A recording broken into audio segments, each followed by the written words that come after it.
Hello everyone, welcome to Diplomatic Briefing. On June 20th, the European Commission announced, under the International Procurement Instrument, would restrict Chinese companies and products from participating in the EU's public procurement of medical equipment.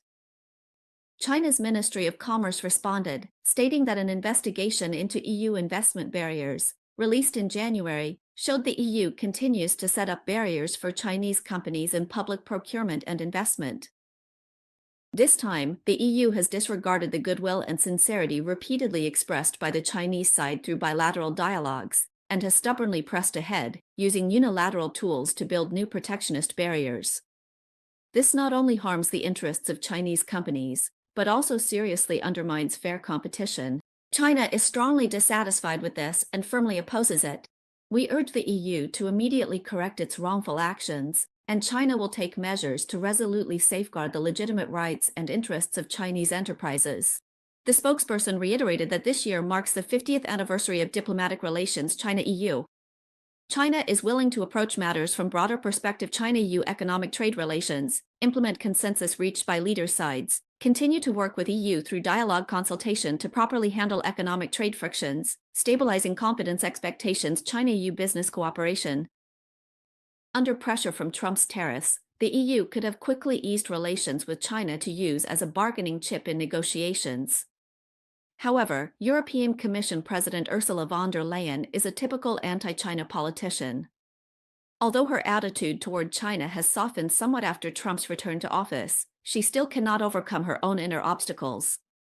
Moreover, the team she has carefully selected is more like an anti-China youth brigade, becoming quite tough in their public statements. For example, EU Commissioner for Industry Thierry Breton told Germany's Handelsblatt that EU countries should establish a joint rare earth reserve to prevent supply chain disruptions and so-called economic coercion from China. On that day, Breton said he would launch further tenders this year to promote alternative sources of raw materials within the EU. He said that currently all EU countries have strategic reserves of oil and natural gas, and they should implement the same policy for raw materials of strategic value. Corresponding to Breton's remarks, the EU announced this June that it would launch 13 new raw material-related cooperation projects outside its borders, in order to provide the necessary mineral supply for the EU's internal energy transition, defense industry, and aerospace sector. On April 4th, to counter reciprocal tariffs announced by the Trump administration in the U.S. against China, China's Ministry of Commerce and General Administration of Customs issued a statement announcing export controls on items related to medium and heavy rare earths. Since a large number of European companies have become highly dependent on China for supplying rare earth-based components at the upstream end of the supply chain, and because Chinese products often have irreplaceable advantages in terms of performance and cost-effectiveness, many diplomats and major enterprises from EU countries have been eager to engage with China, hoping to obtain permits to import rare earth products. Otherwise, a significant number of factories would have to shut down operations. During his visit, Sejourne also warned Beijing that the EU possesses tools to defend itself in a potential trade war, saying that Europe would ultimately have to use the same weapons as its competitors. In fact, considering that some countries do have legitimate needs for rare earth products, China is gradually approving the export of certain rare earth products. On June 12th, Chinese Ministry of Commerce spokesperson He Yadong stated at a press conference that, as a responsible major country, China will fully consider the legitimate needs and concerns of various countries in the civilian sector, and will review export license applications for rare earth-related items in accordance with laws and regulations. He said that a certain number of compliant applications have already been approved according to the law, and that China will continue to strengthen the approval process for compliant applications. To put it simply, first of all, diplomats and companies from various countries are pragmatists. Basically, they are all competing to obtain rare earth export licenses from China, while the work of the European Commission is limited to Brussels and lacks a clear understanding of the actual situation. At present, China dominates the refining of more than 80% of heavy rare earths, while the EU does not have the capability to refine rare earths and can only purchase them. Currently, China's regulations require companies to report their needs and get approval for each item. EU politicians are just making things up off the top of their heads. there's really nothing they can do to build up reserves. Second, in fact, decades ago, both Europe and the US imposed the so-called Arsenal Agreement on China, banning the export of dual-use goods for military and civilian purposes. Now, heavy rare earths are clearly dual-use items. China's implementation of these controls is actually just taking a cue from how the EU and the US treat China. It's simply reciprocity. Third, if the EU were to be a bit more polite and ease relations with China, of course China could loosen up a bit as well. But right now, EU politicians are constantly making a big deal out of China, when the truth is that the EU's new energy vehicle motors and fighter jet radars, many of their components rely heavily on rare earths processed in China. All I can say is that these politicians are a bit naive.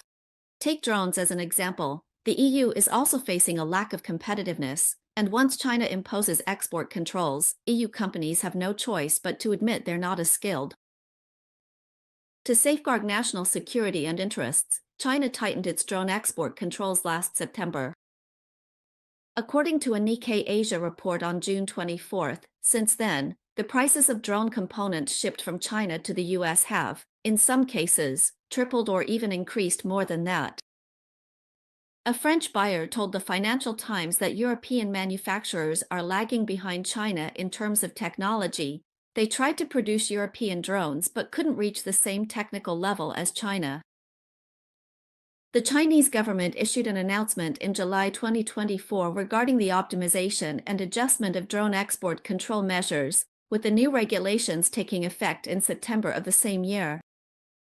The regulated products include engines and motors that power drones, lasers used for target designation, as well as anti-drone electronic jamming devices, among others. According to data from the General Administration of Customs of China, among the regulated items, the export volume of certain infrared imaging devices used to detect the surface temperature of objects has dropped significantly. These devices are mounted on drones and can detect the thermal radiation of objects at night to form images. For civilian use, they can be used to search for people at night or in mountainous areas, or to inspect solar panels. From September 2024 to April 2025, China's export volume of infrared imaging devices dropped by about 30% compared to the same period last year, but the total export value increased by nearly 50%. With supply and demand under strain, the unit price has doubled.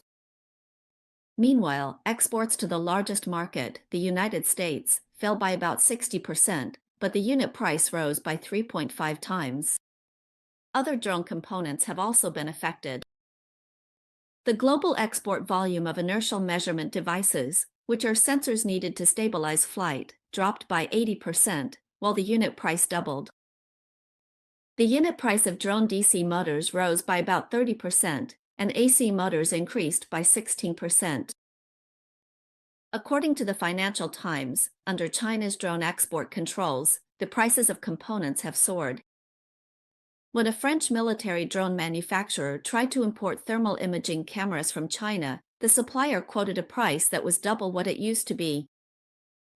This French buyer said he is heavily dependent on Chinese components. He estimated that European manufacturers are 3 years behind their Chinese counterparts in terms of technology. He said, "I've tried to produce European drones, but I just can't reach the same technical level as China."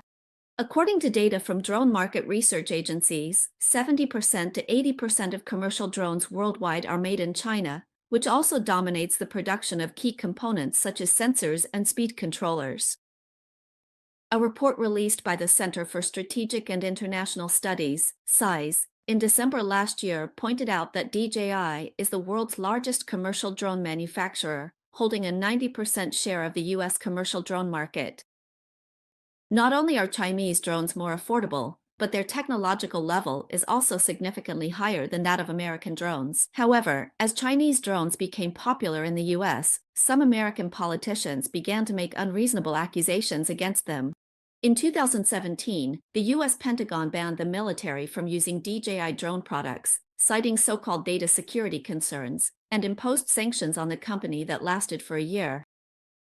By 2020, the U.S. Department of Commerce once again cited violations of national security and announced that several Chinese companies, including DJI, would be added to the export control entity list. In March last year, the U.S.-China Commission called on the U.S. government to impose higher tariffs on Chinese drones, including those shipped to the U.S. via other countries, and to introduce new incentives to promote the development of American drone manufacturers. Currently, most federal agencies, including the U.S. Department of Defense, are prohibited from purchasing DJI products.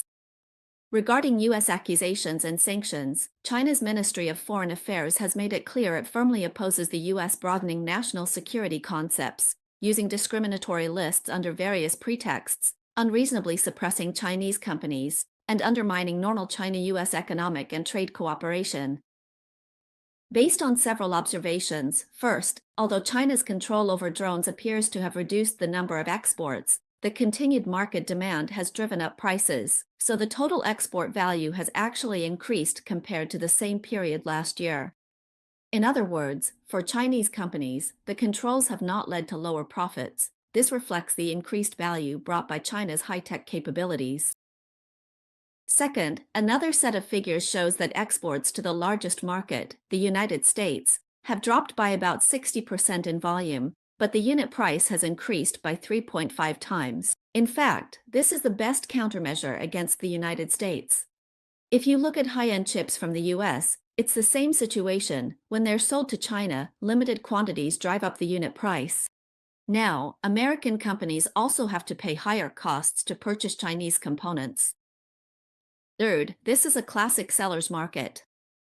Because Chinese drones are world-leading, the sellers have pricing power.